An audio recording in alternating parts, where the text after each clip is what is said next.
के जलस्तर को लेकर अलर्ट पर प्रशासन मोड नजर आ रहा है। यमुना नदी के साथ लगते गांव का डीसी ने दौरा किया। नदी किनारे बसे गांव में तटबंधों को और मजबूत करने के निर्देश दिए गए हैं। सरपंचों को गांव में लगातार मुनादी करवाने के लिए भी निर्देश दिए गए। अवैध कब्जों को तुरंत प्रभाव से हटाने के निर्देश दिए गए हैं। पशुओं को यमुना किनारे न बांधने की अपील की गई है। तो देखिए, पलवल से खबर सामने आई है।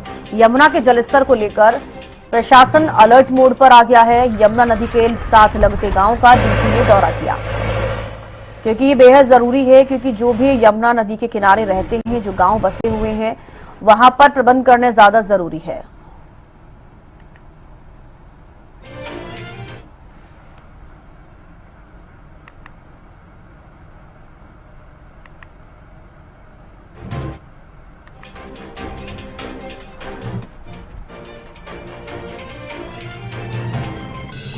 तो यमुना नदी के साथ लगते गांव का डीसी ने दौरा किया है। नदी किनारे बसे गांव में तटबंधों को और मजबूत करने के निर्देश दे दिए गए हैं। सरपंचों को गांव में लगातार ये आदेश दिए जा रहे हैं कि आप अपने गांव में जो कि यमुना किनारे लगते हैं, उनमें पहले से ही निरीक्षण उसका करें और जांच पड़ताल करने के बाद अगर गांव में लगता है कि बाढ़ का खतरा पैदा हो सकता है तो उसके प्रबंध पहले ही पुख्ता कर ले जाएं।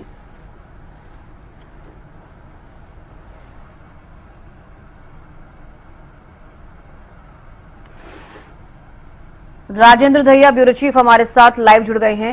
राजेंद्र, देखिए, लगातार बारिश के बाद से नदियों का जलस्तर लगातार बढ़ रहा है, लेकिन मैं खासतौर पर बात करना चाहूंगी यमुना नहर का भी जलस्तर लगातार बढ़ रहा है।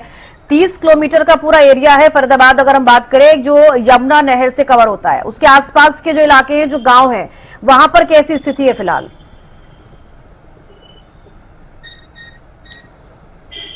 इसका बिल्कुल मैं आपको बता दूं, दिल्ली से सटा हुआ है फरीदाबाद और ओखला बैराज से ये पानी छोड़ा जाता है।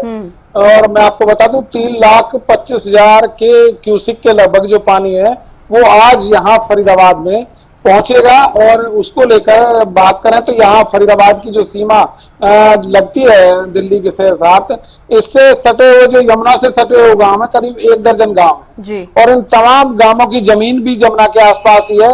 तो कहीं ना कहीं जो तमाम जो घर भी बने हुए हैं यमुना की जो तलहटी में अवैध रूप से प्लॉटिंग करके जो घर बनाए गए हैं, तमाम मकानों में जो पानी घुस जाता है। पिछली बार की बात करें तो तब भी ऐसे ही हालात बने थे और अब की बार की बात करें तो तमाम जो किसान हैं वो इससे प्रभावित हो जाते हैं, जो यमुना किनारे के गांव हैं।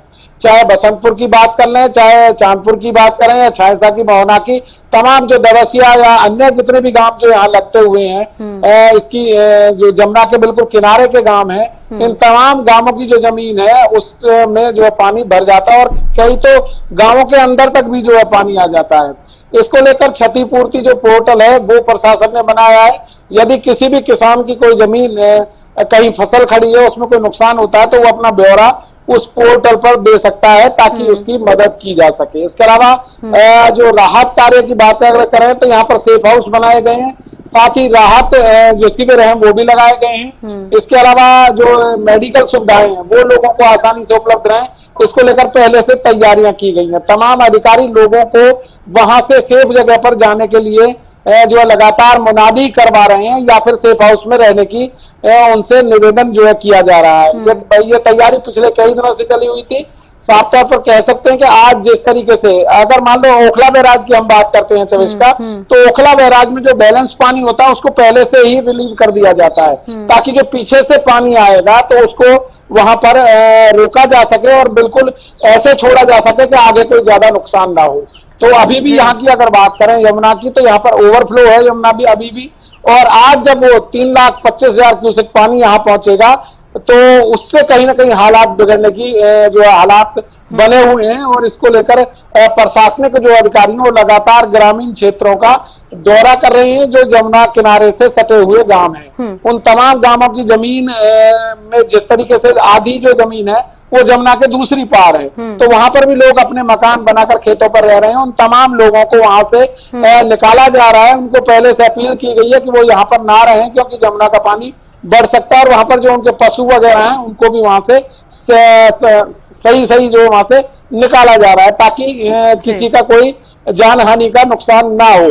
और अब देखना यही होगा जब इसका कि जब यहाँ आज पानी पहुंचेगा तो उससे कितना बचाव जो है प्रशासन लोगों का कर पाता है और कितना नुकसान यहाँ पर किसानों का हो सकता है, ये तमाम बातें आज जब पानी बचेगा तो उसके बाद क्लियर हो पाएंगी। जी बिल्कुल राजेंद्र, आपने बताया प्रशासन कितनी मुस्तैद नजर आ रही है।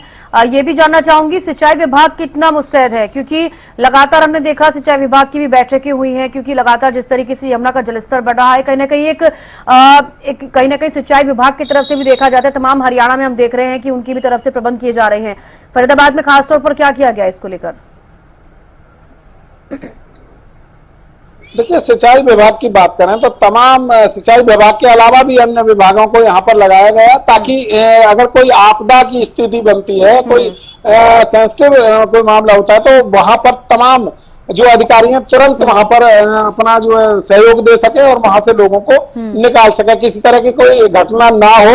इसको लेकर सिंचाई विभाग के जो अधिकारी हैं लगातार गांवों में मुनादी करने का काम कर रहे हैं, साथ ही वहां पर राहत जो सामग्री है वो पहुंचाने का काम किया जा रहा है। इसके अलावा सेफ हाउस वहां पर बनाए गए हैं, ताकि जो लोग जमुना में जिनके घर आ रहे हैं वहां पर पानी भर जाता है तो उससे पहले उन लोगों को सेफ हाउस पर रखा जा सके। और साथ ही अपील ग्रामीणों से भी उनकी तरफ से की गई है कि यदि कोई ज्यादा अगर पानी भरता है तो वे लोग भी उनकी मदद करें। और इसी को लेकर पिछले 2023 की अगर बात करें तो तमाम जो ग्रामीण हैं वो यहाँ लामबंद हो गए थे, उन्होंने भी काफी मदद उन जमुना में डूब जिनके घर भी यहाँ डूबे थे उनकी मदद की थी। अब की बार भी ऐसे ही किया गया है, तमाम जो सही जगह है जहां पर पानी नहीं पहुंच सकता वहां पर सेफ हाउस बनाए गए हैं और लोगों से अपील की गई या तो वो सेफ हाउस में आ जाएं या फिर अपने रिश्तेदारों के यहाँ चले जाएं और वहां पर अपने घरों में कोई भी जरूरी सामान जो है ना छोड़े। हालांकि पुलिस वहां पर निगरानी करती रहेगी ताकि कोई चोरी वगैरह ना हो, लेकिन जब वहां पानी भर जाता है तो कोई भी वहां पर नहीं रहता है और उस समय चोरी होने का भी डर बना रहता है। जी चलिए, बेहद शुक्रिया राजेंद्र जुड़ने के लिए और तमाम जानकारी देने के लिए।